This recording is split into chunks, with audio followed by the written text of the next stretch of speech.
Hi there, my name is Drew, and if we haven't met before, welcome to ReadyBudgetGo. If this isn't your first visit, welcome back. Either way, I'm glad you're here. This is My Money Relaunch, a series where I talk about things I've learned along the way to digging myself out of debt for the second time and beating big Wall Street banks at their own game. Before we go into today's topic, there's a couple points I need to cover. First, I'm not a financial advisor. This series is for informational and entertainment purposes only. Before making any moves with your money, do your own research and seek your own counsel. Second, while I'm talking, I'll be putting down stickers in this paint by sticker book. For each sticker I place, I will save $5 toward one of my big goals. I'm finishing this sticker page today, and there were a total of 202 stickers on this poster, so today's target is 52 stickers for $260 in savings. Currently, I'm working on replenishing my emergency fund. My savings recently took a $4,500 hit due to an unexpected tax bill, and so now it's time to build it back up again. I had intended this week to talk about credit scores, but I whipped through these stickers so fast, and I need more time to talk about credit scores and cover them the way that I think they should be covered, so I'll try to do that next week. This week, I want to talk about debt, the good, the bad, and the ugly. How many of you have heard of the concept of good debt versus bad debt? So much time and effort is sunk into classifying various forms of debt as either good or bad, and in my opinion, this is a huge waste of time. Good debt is usually described as things like mortgages and student loans because you're either building an asset, in the case of a mortgage, right? You're taking out a loan on a home that will appreciate in value, provide you shelter, things like that. Or, in the case of student loans, you're investing in your future earning potential. In theory, going to school through higher education will give you skills and abilities that you need to increase your total amount of income over your career. Bad debt, on the other hand, is often described as things like credit cards, personal loans, buy now, pay later, things like that, mostly consumer debt and mostly unsecured debt. In my view, it's not so cut and dried. For example, a mortgage is bad if you can't afford it, or you bought too much house, or the value of the house tanks and you want to sell, but you can't because you're underwater in your mortgage. Similarly, student loans are bad if you take out, let's say, $100,000 for a degree in underwater basket weaving, and then no one wants to buy your very fancy, very wet baskets. I'm not knocking the arts here, but if you are taking out a huge loan to learn to do something that really doesn't have any hope of providing you enough income to repay the loan, that's bad debt, and it'll haunt you forever.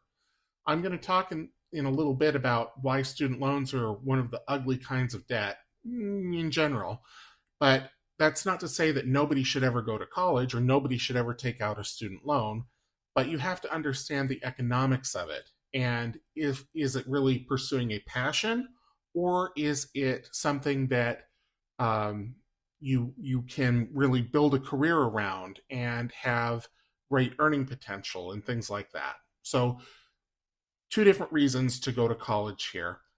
I went to college because my boss specifically told me that if I didn't, I'd never get another promotion. So I went out and got the first degree that I could, which ended up being in humanities, and I've never used that degree, but I got the promotion. So I wouldn't have pursued a degree in that field had my boss not told me that I could, and it was the easiest path to a bachelor's degree for me, so that's the path that I took. But again, I went to an in-state college. I finished as quickly as I could. I didn't dilly-dally. I repaid my loans as fast as I could. By the time that I paid off those loans, I'd been paying on them for a little over 5 years. And so I still had about 5 years left to go. And at the time that I ended up paying them all off, and the reason I paid them all off, if you haven't caught the previous episode, is because when my mother died, I got a life insurance payout, and that paid off my student loans, or I used that to pay off my student loans. But when I was paying on my student loans from the university that I went to, I was also still paying on the student loans that I had from community college, and those were from like 2002, 2003, so they hung around for a long time, and there was no other way to get rid of them than to pay them off. So let's also look at the typical forms of bad debt, or what people largely think of as bad debt. Here's a question. Is revolving debt on your credit card bad? In other words, is it bad if you carry a balance on your credit card? In my opinion, it depends on what you spent the money on.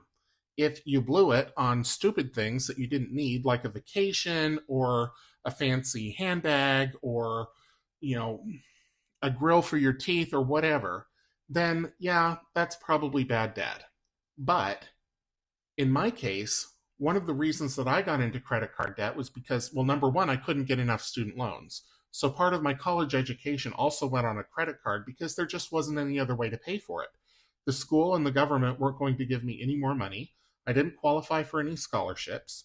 So it was either use a credit card or delay my education, and I wasn't willing to delay it. The other reason that I got into credit card debt was because of medical debt. So I had a pretty bad health scare in 2008, which was not a great time to have a health scare.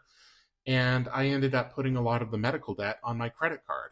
And I would do that all over again. I did that to keep body and soul together. It was the only way. I couldn't just keep stringing the surgeon and all of the labs and everything else along. I just put it all on the credit card. I owed money to so many people after that. I owed money to the hospital. I owed money to the doctors, my primary care, two different surgeons, various labs. I mean, I owed money to everybody. Everybody who touched me had their hand in my pocket. So I just put everything on a credit card and rolled it all into a big giant debt ball. And I would do it all again with no regrets. I mean, it was the alternative was not pulling through that. And so when your back is up against the wall, that's what you do.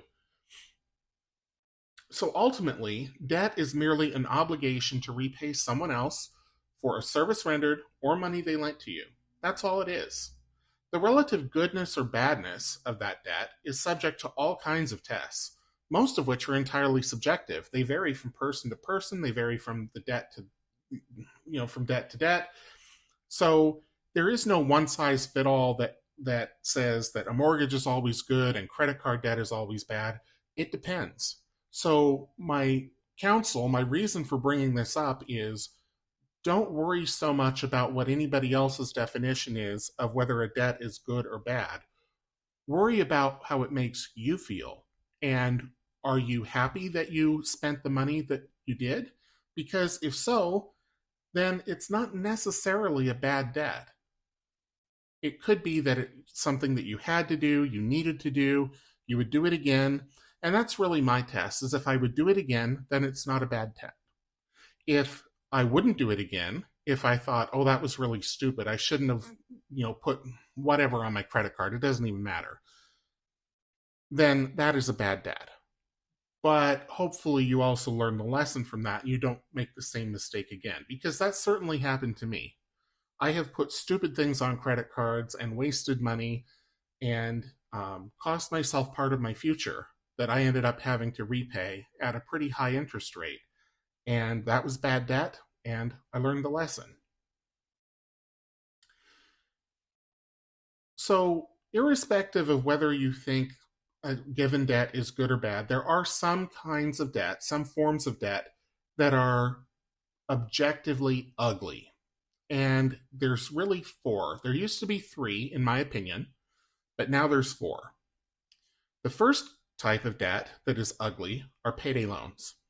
And the reason that those are ugly debt is because the interest rate is so high on those.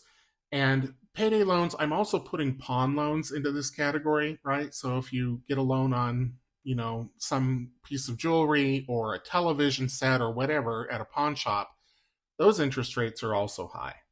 So anything like that, where it's an extremely high interest rate, usually a very short-term loan, a month to 3 months, that's bad debt. And if you have any of that, you should get it paid off as quickly as possible. It's not just bad, it's ugly.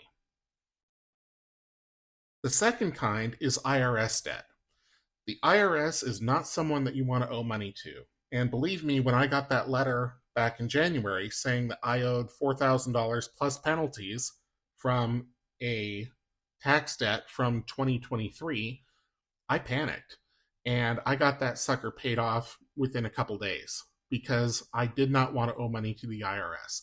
The IRS has broad powers to sue you, to garnish your wages, to seize your property. They can make your life a living hell. And I was not going to mess around with that. So, and it's not just that. It's also our taxes fund our society, and it is our moral obligation to pay them. Not our moral obligation to pay more than what we owe, but to pay the amount that we owe. So I got that paid off lickety-split. The next type of debt that is ugly is student loans that are in default. Now, again, a student loan, if it's something that you went to school for that has the potential to give you the earning power to pay off the loan, in my opinion, that's okay. That's what I did. But if you are late on making those student loan payments and they go into default, that's when it becomes ugly.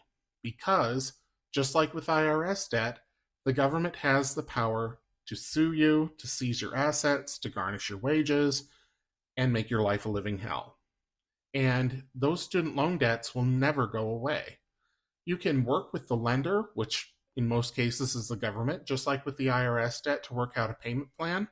But generally speaking, there's no forgiveness for student loans. Now, a new administration might blow in and change all of that, but for right now, there are very few paths to forgiveness, and those usually involve specific career paths. So if you're not on one of those and you have a whole bunch of student loans that are sitting in default, get rid of those as soon as possible, or at least bring yourself current. The last kind is buy now, pay later after the promo period has expired, or if the promo period is about to expire. And the reason that is ugly debt is because if you don't repay that loan by the due date, they will tack on interest going back to when you first took out the loan. So if you have a 2-year same as cash and you're getting close to the end of the 2 years and you haven't made a single payment, or if you've been making payments the whole time and there's even $1 left, and you get to the end of that period, you get 2 full years of interest at a pretty high rate, usually north of 20%, tacked on to what you owe. So be careful with that, and if you have any debt like that, get rid of it as soon as possible. It's the best thing I can tell you. So that's all for this week. Next week, I will try to get the credit score video done. I'll try to go slower with the stickering so that I have more time to talk. If you enjoyed this video, please leave it a thumbs up, subscribe if you haven't already, leave me a comment down below, and until I see you in the next one, take care.